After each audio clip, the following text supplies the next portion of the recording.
Hello, hello, my lovely ladies. It's Friday, so I'm here for you, Marcia Grace, your calm creativity connector. And I hope you had a productive and enjoyable week since last we met. My goal is that be the case for you every single week. That's what my plan is, to spend time talking about achieving and maintaining an abundance mentality so that your work life, your family life are all flowing smoothly and filling you with joy every single day. So that's the plan. And so today I want to mention a few things about I want to give you some negative busting questions to answer, because it's extremely important that you understand how you are undermining yourself. You're undermining yourself, okay? That's absolutely crucial so that you can move ahead in whatever you want to do, whatever you want to accomplish. So because if your glass is full to the brim with beliefs such as money is bad or hard to get, that marketing yourself is arrogant, that's what a lot of people think, that the harder and longer you work, the more successful you be, and yet you're working harder and longer and you haven't seen that success that you want yet. How about this one? How about that you're complaining, or that complaining and finding fault with yourself and others is unavoidable? You can't help it. And how about this one also? That your spouse should be able to read your mind and know what you need when you need it. All right, these are all things that are keeping you back. These beliefs that are deep-seated, we're not even aware that we're thinking them. So these are the kinds of things, if any of those things applies to you, if you said yes to even one of those questions, then we need to talk. Okay, so because if you believe any of those things, you will have no room in your cup to add joy and fulfillment to your business success beverage. And as a result, you will continue to drink the bitter brew of unhappiness, unfulfilled desires, and all the good stuff. So, society's attitude has taught us from the time we were little tiny things to seek out the negativity. I mean, what do they say? If it bleeds, it leads. There's a newspaper saying. Front page headlines are always about some catastrophe or tragedy or, horrible thing happening because that's what people want to hear. I often say I think it's because we can look at that and we could stand back and we could say, oh, well, that's not me, and kind of feel a little bit distanced from that stuff. So whatever the case may be, but we love to complain and commiserate. So, and I know how that feels. I mean, I've been there. I did that for many, many years. And then I realized one day it didn't feel good. And I didn't want to keep doing it. And I wanted to figure out how to do it. And so that's been my journey over many, many years of finding the tools and the means to let go of that, to stop the negativity and all that stuff that's going on. Because every time I focus on a problem or a difficulty that I'm having and don't let it go, what happens?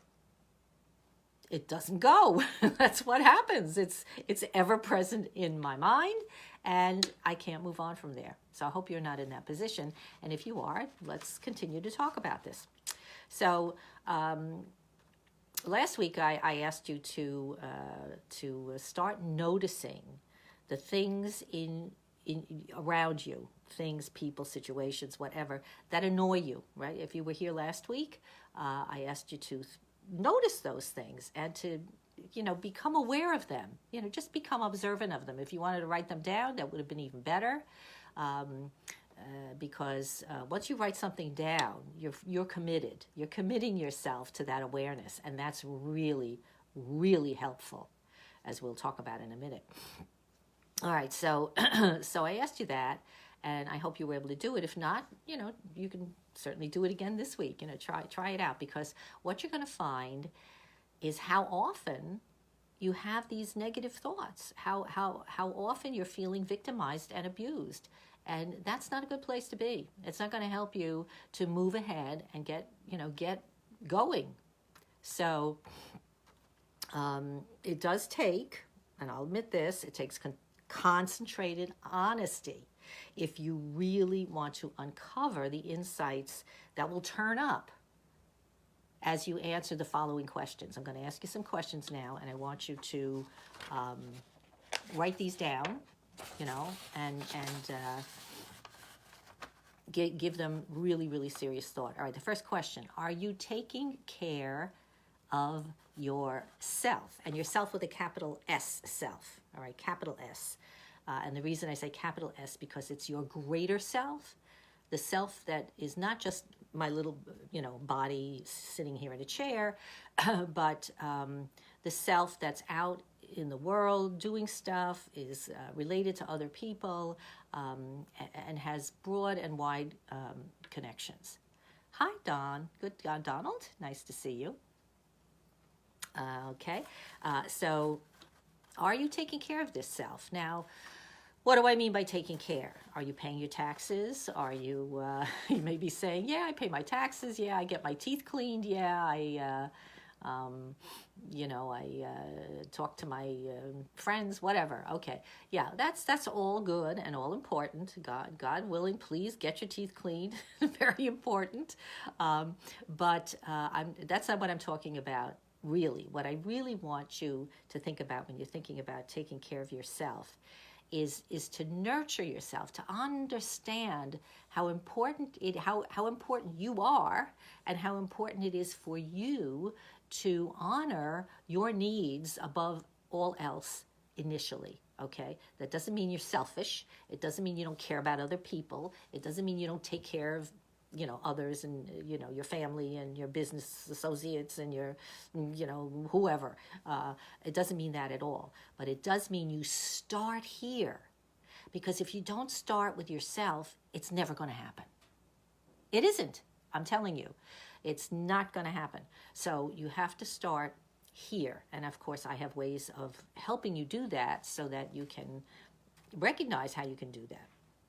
All right, so think about that and write that question down. Are you taking care of your big S self? Okay, second question: how much of the day are you at work? At work, actually working. How whatever it may be, making phone calls, talking to business associates, gathering a product. I don't know, whatever you're doing. Okay, how much of the day are you actually at work? And how much of the day are you avoiding work? How much of you get distracted, you rush off, and you, I don't know, walk outside. I don't know, whatever it is you do.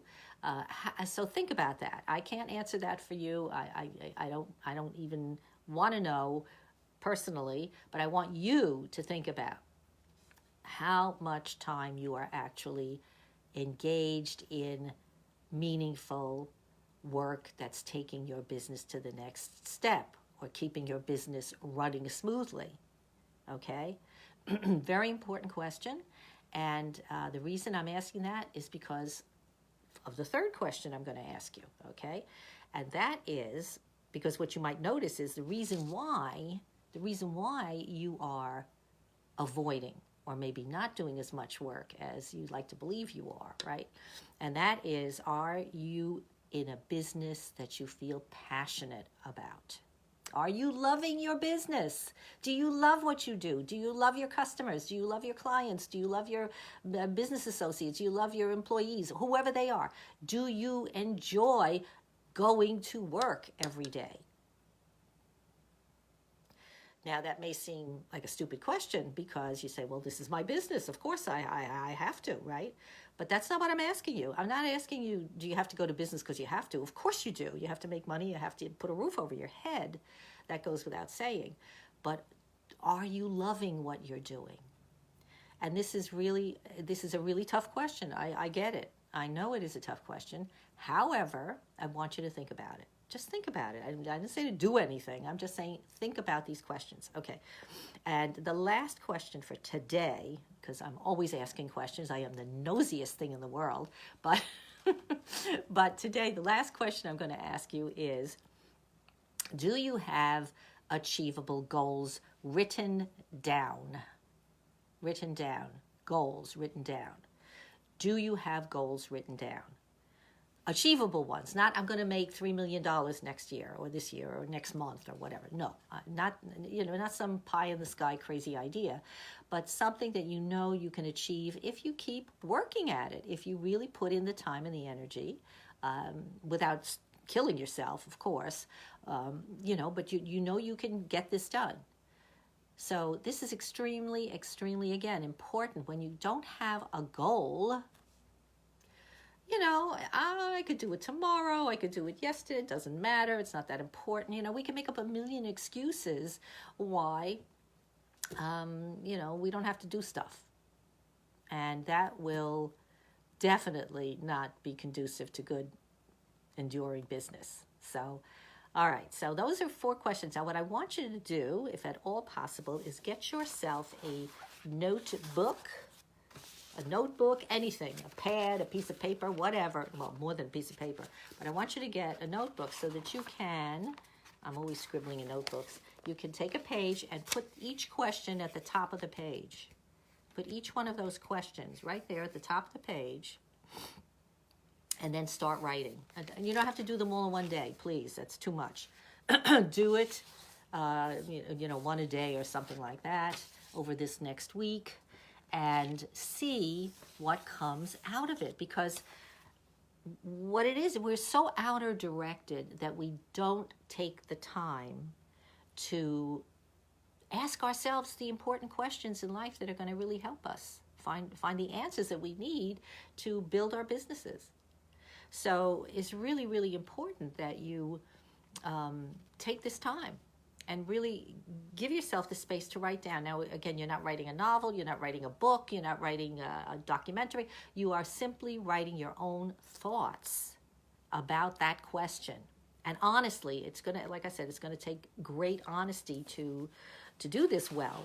But believe me, if you do this, I can't even begin to tell you the difference that you're going to experience in your life, in your personal life and in your business life, both. Because we are multifunctional beings, are we not? And so whatever affects one thing is going to affect another.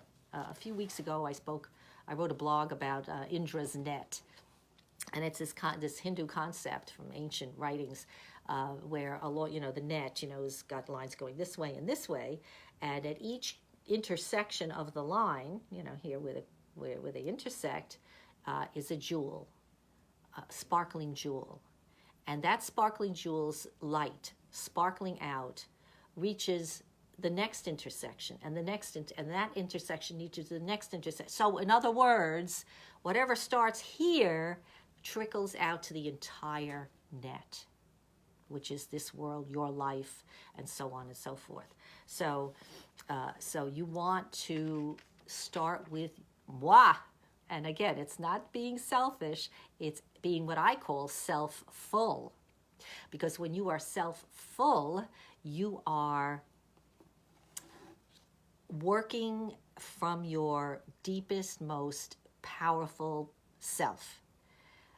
The self that's interconnected with all these other things, beings and situations and stuff like that. And you'll see synchronicity start to happen. I could go on and on about this, but I am going to wrap it up for today because I want you to think about these really important questions. And if you didn't get a chance to write them down, you can email me and ask me for them. I'll be happy to give them to you. But by now, of course, you know that I teach busy business women how, like you, maybe not like you, Donald, but like other people, how to start your day with intention and an abundant mentality. Start your day that way.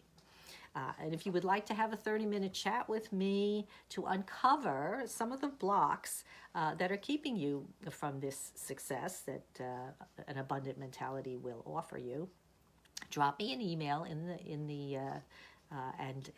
please just put in the in the line, in the subject line, just put chat, and then I will send you my calendar to set up a time. Okay, so all right, so for today, abundance mentality number 2, we're talking about those tough questions. But if you can answer at least a couple of them and get going on it, you are going to see huge changes in your attitude. So I wish you a joyful, happy week. And remember, everything begins with a thought. So lighten up those thoughts. And if you don't know where to begin, call me. Okay, take care. Have a great week. Bye-bye.